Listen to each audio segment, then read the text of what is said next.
Hello friends, welcome back to cherry berry all in one luck channel. ನಾನು ಅರ್ಚನಾ ರಾಯ್.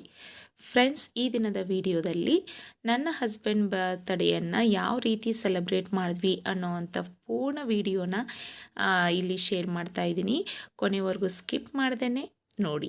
ಹಾಗೆ ಇನ್ನೂ ಯಾರ್ಯಾರು ನನ್ನ ಚಾನಲನ್ನು ಸಬ್ಸ್ಕ್ರೈಬ್ ಮಾಡ್ಕೊಂಡಿಲ್ವೋ ನನ್ನ ಮುಂದಿನ ವಿಡಿಯೋಗಳಿಗಾಗಿ ಈ ಕೂಡಲೇ ಸಬ್ಸ್ಕ್ರೈಬ್ ಮಾಡಿಕೊಂಡು ವಿಡಿಯೋನ ನೋಡಿ. ಹಾಗೆ ಸಬ್ಸ್ಕ್ರೈಬ್ ಮಾಡ್ಕೊಳ್ಳೋದ್ರಿಂದ ನಿಮಗೆ ಯಾವುದೇ ಅಮೌಂಟ್ ಕಟ್ ಆಗೋದಿಲ್ಲ, ಫುಲ್ ಕಂಪ್ಲೀಟ್ಲಿ ಫ್ರೀ ಇರುತ್ತೆ. ಫ್ರೆಂಡ್ಸ್, ಇಷ್ಟು ವರ್ಷ ನನ್ನ ಹಸ್ಬೆಂಡ್ ಅವ್ರ ಬರ್ಡೇಯನ್ನು ರಾಯಚೂರಲ್ಲಿ ಅವರ ಶಾಲಾ ಮಕ್ಕಳೊಡನೆ ಅವರು ಸೆಲೆಬ್ರೇಟ್ ಮಾಡ್ಕೋತಾ ಇದ್ರು. ಯಾಕಂತಂದರೆ ಆ ಟೈಮಲ್ಲಿ ಆವಾಗ ತಾನೇ ಸ್ಕೂಲ್ ಓಪನ್ ಆಗಿರ್ತಾ ಇದ್ದಿದ್ದರಿಂದ ರಜೆ ಹಾಕೋದು ಕಷ್ಟ ಆಗುತ್ತೆ. ಹಾಗೆಯೇ ನನ್ನ ಬರ್ಡೇನ ಮಕ್ಕಳ ಜೊತೆಯೇ ಸೆಲೆಬ್ರೇಟ್ ಮಾಡ್ಕೋಬೇಕು ಅಂತ ಅವರು ಅಲ್ಲೇ ಇರ್ತಾಯಿದ್ರು. ಹಾಗಾಗಿ ನಮಗೆ ಯಾವುದೇ ಒಂದು ಬರ್ಡೇಗೆ ಅವರು ಸಿಗ್ತಾ ಇರಲಿಲ್ಲ. ಬಟ್ ಈಗ ನಾವು HD ಕೋಟೆಗೆ ಶಿಫ್ಟ್ ಆಗಿರೋದ್ರಿಂದ ಇದು ಫಸ್ಟ್ ಟೈಮ್ ಬರ್ಡೇ ಇಲ್ಲಿ ಎಲ್ಲರೂ ಒಟ್ಟಾಗಿ ಸೆಲೆಬ್ರೇಟ್ ಮಾಡ್ತಾ ಇರೋದ್ರಿಂದ ನನ್ನ ಒಂದು ರೀತಿಯಲ್ಲಿ ಅವ್ರ ಬರ್ಡೇನ ಸರ್ಪ್ರೈಸಾಗಿ ಡಿಫ್ರೆಂಟಾಗಿ ಸೆಲೆಬ್ರೇಟ್ ಮಾಡಬೇಕು ಅಂತ ನಾನು ಪ್ಲ್ಯಾನ್ ಮಾಡಿದ್ದೆ. ಬಟ್ ನನಗೆ ಇಲ್ಲಿ ಯಾವುದೇ ಒಂದು ಪ್ಲೇಸ್ಗಳು ನನಗೆ ಅಷ್ಟಾಗಿ ಗೊತ್ತಿರಲಿಲ್ಲ. ಸೊ ಹಾಗಾಗಿ ಏನು ಮಾಡೋದು ಅಂತ ಕಂಪ್ಲೀಟ್ಲಿ ಬ್ಲೈಂಡ್ ಆಗಿದ್ದೆ. ಏನು ಮಾಡಬೇಕು ಅನ್ನೋದೇ ಗೊತ್ತಿರಲಿಲ್ಲ. ತಕ್ಷಣ ಅವ್ರ ಫ್ರೆಂಡ್ ನೆನಪಾದರು, ಲೋಕಿ ಅಣ್ಣ ಅಂತ. ಸೊ ಅವ್ರಿಗೆ ಕಾಲ್ ಮಾಡಿ ಅವ್ರಿಗೆ ಗೊತ್ತಿಲ್ಲದೆ ಇರೋ ಥರ ಪ್ಲ್ಯಾನ್ ಮಾಡೋಣ ಅಂತ ಹೇಳಿ ಅವ್ರಿಗೆ ಕಾಲ್ ಮಾಡಿದ್ದೆ. ಆವಾಗ ಪಾಪ ತುಂಬಾ ಹೆಲ್ಪ್ ಮಾಡಿ ಅವ್ರ ಫ್ರೆಂಡ್ಗೆ ಅಂತಂದರೆ ನಮ್ಮ ಮನೆಯವ್ರಿಗೆ ಗೊತ್ತಾಗದೇ ಇರೋ ಥರ ಎಲ್ಲ ವಿಚಾರಿಸಿ ನನಗೆ ಒಂದು ಒಳ್ಳೆ ಪ್ಲೇಸನ್ನು ಸೆಲೆಕ್ಟ್ ಮಾಡಿಕೊಟ್ಟಿದ್ರು. ಹಾಗೆಯೇ ತುಂಬ ಎಲ್ಲರಿಗೂ ಅಲ್ಲಿ ಬಂದಂಥವ್ರೆಲ್ಲರಿಗೂ ತುಂಬಾ ಇಷ್ಟ ಇತ್ತು ಆ ಪ್ಲೇಸ್. ಈಗ ನೋಡ್ತಾ ಇದ್ದೀರಾ ನೀವೇ ಎಷ್ಟು ಚೆನ್ನಾಗಿದೆ ಅಂತ. ಒಂದು ಫೋಟೋ ಶೂಟ್ ಆಗಿರಬಹುದು, ಮತ್ತು ಟೈಮ್ ಸ್ಪೆಂಡ್ ಮಾಡೋಕ್ಕಾಗಿರಬಹುದು, ಎಲ್ಲದು ತುಂಬಾ ಚೆನ್ನಾಗಿತ್ತು. ಅವರೇ ಎಲ್ಲದನ್ನು ರೆಡಿ ಮಾಡಿಕೊಡ್ತಾರೆ. ಸೊ ಹಾಗಾಗಿ ನಮಗೆ ಅಷ್ಟೊಂದು ವರಿ ಇರೋದಿಲ್ಲ. ಯಾವುದೇ ಒಂದು ಟೆನ್ಷನ್ ಇಲ್ಲದೇ ಜಸ್ಟ್ ಅಲ್ಲೋಗಿ ಕೇಕ್ ಕಟ್ ಮಾಡಿ ಟೈಮ್ ಸ್ಪೆಂಡ್ ಮಾಡಿ ಬರೋದಷ್ಟೇ. ಬಟ್ ಅಮೌಂಟ್ ನಾವು ಪೇ ಮಾಡಲೇಬೇಕಾಗತ್ತೆ. ಅಮೌಂಟ್ ಬಗ್ಗೆ ತಲೆ ಕೆಡಿಸ್ಕೋತು ಅಂತ ಹೇಳಿದ್ರೆ ನಾವು ಹ್ಯಾಪಿಯಾಗಿ ಟೈಮ್ ಸ್ಪೆಂಡ್ ಮಾಡೋದಕ್ಕೆ ಸಾಧ್ಯ ಆಗೋದಿಲ್ಲ. ಸೊ ವಾಟೆವರ್ ಮನಿನ ಆ ಕಡೆ ಪಕ್ಕಕ್ಕಿಟ್ಟು ನಮ್ಮ ಸಂತೋಷನ ನಾವು ಸೆಲೆಬ್ರೇಟ್ ಮಾಡಬೇಕು ಅನ್ನೋ ರೀಸನ್ಗೆ ನಾನು ಈ ರೀತಿ ಪ್ಲ್ಯಾನ್ ಮಾಡಿದೆ. ಸೊ ಎಲ್ಲರಿಗೂ ಇಷ್ಟ ಇತ್ತು ಈ ಪ್ಲ್ಯಾನು. ಸೊ ಯಾವ ರೀತಿ ಸೆಲೆಬ್ರೇಟ್ ಮಾಡಿದ್ವಿ, ಹೇಗೆ ಎಲ್ಲ ಎಂಜಾಯ್ ಮಾಡಿದ್ವಿ ಅನ್ನೋವಂಥ ಕಂಪ್ಲೀಟ್ ವಿಡಿಯೋನ ಇಲ್ಲಿ ಶೇರ್ ಮಾಡ್ತಾಯಿದ್ದೀನಿ. ಹಾಗೆಯೇ ಅಲ್ಲಿ ಮಕ್ಕಳಿಗೆಲ್ಲ ತುಂಬಾ ಖುಷಿ ಇತ್ತು, ತುಂಬ ಚೆನ್ನಾಗಿ ಆಟಾಡ್ತಾಯಿದ್ರು. ಹಾಗೆಯೇ ನಮ್ಮ ಒಂದು ಡ್ಯಾನ್ಸ್ ಮಾಡಿದಂತಹ ವಿಡಿಯೋನೂ ಸಹ ನಾನು ಇಲ್ಲಿ ಶೇರ್ ಮಾಡ್ತಾಯಿದ್ದೀನಿ. ಮಿಸ್ ಮಾಡದೆ ಕೊನೆವರೆಗೂ ಈ ವಿಡಿಯೋನ ನೋಡಿ.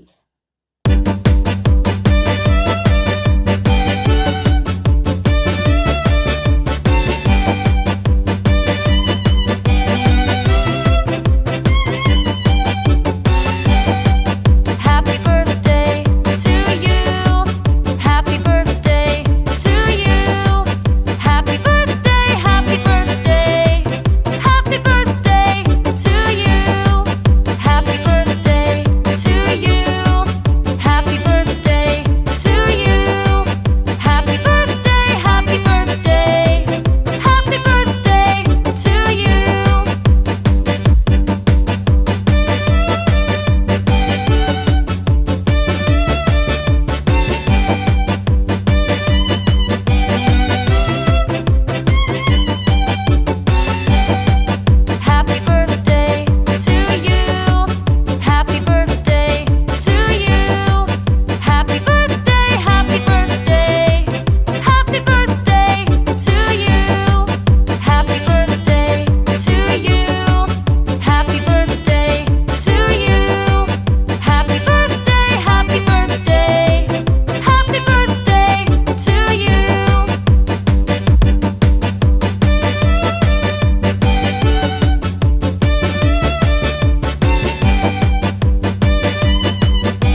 ಕಾಲಿನಲ್ಲಿ ಬರ್ಡೇ ಫಂಕ್ಷನ್ ಎಲ್ಲ ಮುಗಿಸ್ಕೊಂಡು ಸೀದಾ ನನ್ನ ಹಸ್ಬೆಂಡ್ ಮನೆಗೆ ಬಂದ್ವಿ. ಈಗ ನೀವು ನೋಡ್ತಾ ಇರೋವಂಥ ಮನೆ ನನ್ನ ಹಸ್ಬೆಂಡ್ಗೆ ಗೌರ್ಮೆಂಟ್ ಜಾಬ್ ಆದಮೇಲೆ ಕಟ್ಟಿಸಿರುವಂತಹ ಮನೆ. ಫಸ್ಟ್ ಅವ್ರಿಗೆ ಒಂದು ಡ್ರೀಮ್ ಇತ್ತು, ನಂಗೆ ಜಾಬ್ ಆದಮೇಲೆ ನಾನೊಂದು ದೊಡ್ಡ ಮನೆ ಕಟ್ಟಿಸ್ಬೇಕು ಅನ್ನೋ ಡ್ರೀಮ್ ಇತ್ತು. ಸೊ ಹಾಗಾಗಿ ಅವ್ರಿಗೆ ಜಾಬ್ ಆಗಿದ್ದೇನೆ ಅವರು ಈ ಮನೆಯನ್ನು ಕಟ್ಟಿಸಿದ್ರು. ಸೊ ಎಲ್ಲ ಇಲ್ಲಿ ಮನೆಯಲ್ಲಿ ಅವ್ರ ಬರ್ಡೇನ ಸೆಲೆಬ್ರೇಟ್ ಮಾಡಬೇಕು ಅಂತ ಡಿಸೈಡ್ ಮಾಡಿಕೊಂಡು ಅವರ ಅಕ್ಕನ ಮಗಳು ಅಶ್ವಿನಿ ಅಂತ ಅವ್ರ ಫ್ಯಾಮಿಲಿಯವರೆಲ್ಲ ಸೇರಿ ಇಲ್ಲಿ ಬರ್ಡೇಯನ್ನು ಸೆಲೆಬ್ರೇಟ್ ಮಾಡಿದರು.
ಈ ವಿಡಿಯೋದ ಮೂಲಕ ನನ್ನ ಹಸ್ಬೆಂಡ್ ಬರ್ಡೇಯನ್ನು ತುಂಬ ಚೆನ್ನಾಗಿ ಸೆಲೆಬ್ರೇಟ್ ಮಾಡೋದಕ್ಕೆ ಸಹಾಯ ಮಾಡಿದಂತಹ ಲೊಕೇಶನ್ನ ಅವ್ರಿಗೆ ಥ್ಯಾಂಕ್ಸ್ ಹೇಳೋದಕ್ಕೆ ಇಷ್ಟಪಡ್ತೀನಿ. ಹಾಗೆಯೇ ನನ್ನ ಹಸ್ಬೆಂಡ್ ಬರ್ಡೇಗೆ ಬಂದಂಥ ಅವರೆಲ್ಲ ಫ್ರೆಂಡ್ಸ್ಗೂ ತುಂಬ ತುಂಬ ಥ್ಯಾಂಕ್ಸ್. ಅದರಲ್ಲೂ ಅವರೇ ಫೋಟೋ ಎಲ್ಲ ಕ್ಯಾಮ್ರಾ ಎಲ್ಲ ತೊಗೊಂಡು ಬಂದು ಫೋಟೋಶೂಟೆಲ್ಲ ಮಾಡಿದ್ದು ತುಂಬಾ ಖುಷಿಯಾಯಿತು. ಸೊ ಒಂದು ರೀತಿಯಲ್ಲಿ ಏನೋ ಚಿಕ್ಕದಾಗಿ ಮಾಡಬೇಕು ಅಂದ್ಕೊಂಡಂತಹ ಬರ್ಡೇ ಸೆಲೆಬ್ರೇಷನ್ನು ತುಂಬ ಗ್ರ್ಯಾಂಡಾಗಿ ಸೆಲೆಬ್ರೇಟ್ ಆಯಿತು ಅಂತ ಅನ್ನಿಸ್ತು, ಫೀಲ್ ಆಯಿತು. ಸೊ ಹಾಗಾಗಿ ಅವರೆಲ್ಲರಿಗೂ ತುಂಬ ತುಂಬ ಥ್ಯಾಂಕ್ಸ್. ಅದರಲ್ಲೂ ಫ್ರೆಂಡ್ಸ್ ಅಂತೂ ನನ್ನ ಹಸ್ಬೆಂಡ್ದು ಕಷ್ಟ ಸುಖ ಸಂತೋಷ ಎಲ್ಲ ಟೈಮಲ್ಲೂ ಪ್ರತಿಯೊಂದು ಸಮಯದಲ್ಲೂ ಅವರು ಸದಾ ಅವ್ರ ಜೊತೆ ಇದ್ದು ಅವ್ರಿಗೆ ಸಹಾಯ ಮಾಡ್ತಾನೆ ಇರ್ತಾರೆ. ಹಾಗಾಗಿ ಅವರೆಲ್ಲರೂ ಈ ಬರ್ಡೇಗೆ ಬಂದಿದ್ದು ನಮ್ಮಿಬ್ಬರಿಗೂ ತುಂಬಾ ಖುಷಿಯಾಯಿತು. ಹಾಗಾಗಿ ಪ್ರತಿಯೊಬ್ಬ ಫ್ರೆಂಡ್ಸ್ಗೂ ಸಹ ನಾನು ನನ್ನ ಎಲ್ಲ ಅಣ್ಣಂದಿರಿಗೂ ತುಂಬ ತುಂಬ ಥ್ಯಾಂಕ್ಸನ್ನು ಈ ವಿಡಿಯೋದ ಮೂಲಕ ತಿಳಿಸ್ತೀನಿ.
ಸೊ ಕೊನೆವರೆಗೂ ಸ್ಕಿಪ್ ಮಾಡದೆ ನೋಡಿದಂಥ ನನ್ನ ಎಲ್ಲ ಸಬ್ಸ್ಕ್ರೈಬರ್ಸ್ಗೂ ತುಂಬ ತುಂಬ ಥ್ಯಾಂಕ್ಸ್. ಹಾಗೆಯೇ ಈ ವಿಡಿಯೋ ನಿಮಗೆ ಇಷ್ಟ ಆಗಿದರೆ ಲೈಕ್ ಮಾಡಿ, ಶೇರ್ ಮಾಡಿ, ಹಾಗೆ ನನ್ನ ಮುಂದಿನ ವಿಡಿಯೋಗಳಿಗಾಗಿ ಸಬ್ಸ್ಕ್ರೈಬ್ ಆಗಿ.